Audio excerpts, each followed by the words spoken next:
Eu escutei de uma paciente essa semana, assim, que ela em 2 meses de tratamento, todo mundo se assustou, se surpreendeu com a capacidade dela de subir e descer escadas sem segurar no corrimão, sozinha, sem muleta, e numa velocidade que antes ela não fazia.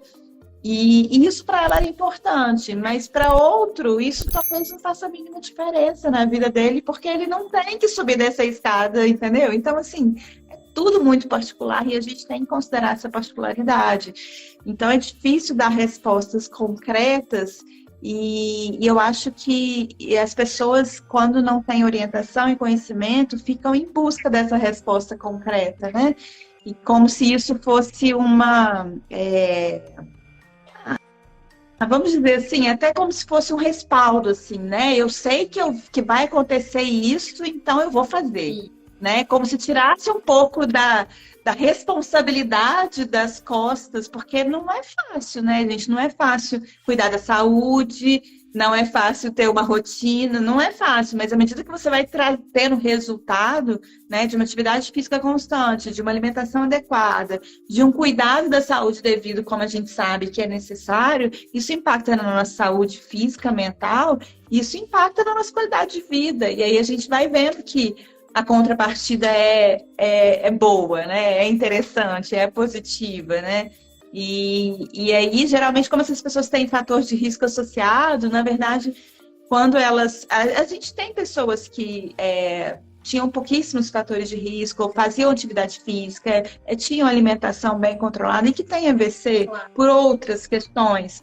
E aí a gente vê que a recuperação e a reabilitação dessas pessoas, elas fazem uma curva ascendente, assim, em comparação a pessoas que não tinham esses hábitos, de maneira bem expressiva, assim, sabe? Essa semana, um paciente de TCE que desenvolveu um AVC depois de um TCE, de 4, 5 meses atrás, ele estava comentando sobre isso. Ele falou assim: eu agradeço de ser uma pessoa muito regrada, de ser uma pessoa que sempre gostou de atividade física, porque hoje está sendo, apesar de difícil, está sendo mais fácil, é. assim, está sendo mais, né? Eu sei que é difícil, mas eu acho que poderia ser muito mais difícil. E ele tem realmente uma memória motora, uma memória da atividade que faz toda a diferença no processo de reabilitação, sabe? Então, assim, a gente não perde nada em ter hábitos saudáveis, apesar de ser difícil estabelecer hábitos saudáveis para a grande maioria da população, mas o custo-benefício disso é sempre muito Eu positivo, né? falo, tipo assim, tudo dá trabalho, né? Ser obeso dá Tudo é trabalho, trabalho. fazer musculação dá trabalho, ter insônia dá trabalho, tomar remédio para insônia dá trabalho, ter uma Viver dá trabalho. trabalho, mas comer uma alimentação gordurosa, né, com açucarada, rica em carboidratos, também dá trabalho. No final das contas, o trabalho vai existir em qualquer esfera. A gente é que vai escolher qual trabalho que a gente vai querer escolher.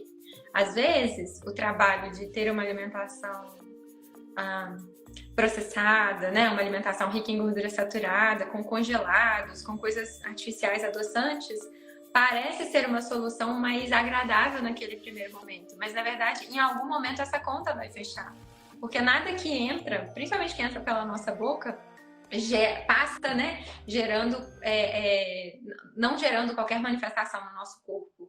Às vezes são pessoas que falam assim, nossa, tem uma depressão, a pessoa tem uma depressão refratária, já tentou de tudo, mas nada melhorou. E quando você vai ver a alimentação dessa pessoa, é uma alimentação totalmente inflamatória, é uma alimentação rica em açúcar, e não tem como um cérebro funcionar bem se o que entra tem um potencial, né, de comprometer o funcionamento do sistema nervoso. Eu falo que a gente vive muitas vezes de forma encefalopata. A gente come coisas que deixam o nosso cérebro extremamente enevoado, né? Nem sei se essa palavra existe, mas o cérebro embaralhado. A gente conheceu muito essa expressão através do brain fog, né, no pós-Covid, que a gente fica com a cabeça vazia, você fica com déficit de concentração. E isso depende muito também do alimento que a gente consome, não só no estado inflamatório isso acontece, mas a gente precisa lembrar que a gente vai colher o que a gente plantar.